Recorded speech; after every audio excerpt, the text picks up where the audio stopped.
Ladies and gentlemen, Craig Ferguson. So,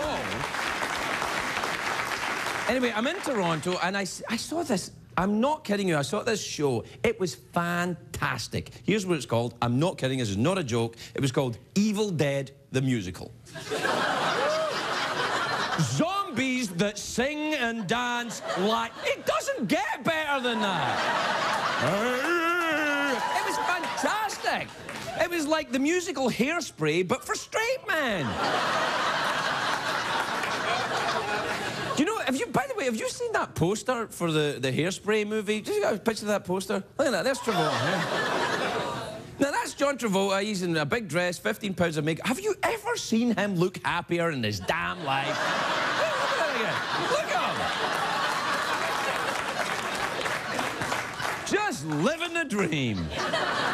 Anyway, musical theatre's not really my thing. I don't go that often. You know, Tuesdays and Thursdays, that's about it. Anyway. Well, I remember watching the musical Cats and thinking, this is awful. I wish all these characters would die. It's America. I'm allowed to say what I think. Well, in Evil Dead, the musical, right, all the characters die in the first 10 minutes. And then it gets messy. You haven't lived until you've seen a zombie do jazz hands. It's fantastic. With somebody else's hands. I'm telling you, I think a lot of musical theatre would be improved by adding zombies. Oklahoma, where the wind blows.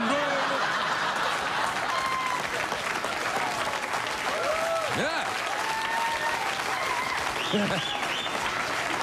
Anyway, Evil Dead the musical, there's so much zombie blood flying around. They've got this warning before the show starts. If you're sitting in the first 3 rows, you're going to be covered in blood. So, of course, in the first one, covered in blood. I was only there for the weekend. That was the only clothes I had. And it's very tricky getting back through customs. You've only been out of You've been out of the country for 48 hours, and you come back and your clothes are covered in blood.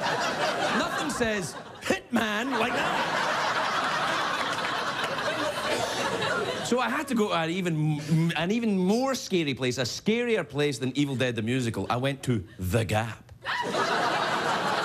Or as they call it in Canada, Le Gap. You know, they're very bilingual, bi-curious, something. They do that. And it's very... I don't like going to the hip clothing stores because all the clerks are very young. All the people who work there are very young. They look at me like, what do you need new clothes for?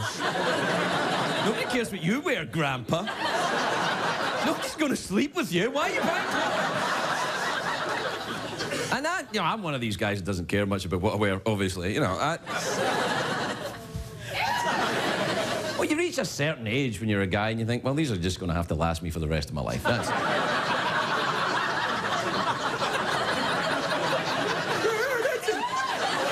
I'll be wearing these for the next 40 years. All right, we got to go. We're right back. We've got a great show. Drew Carey is here.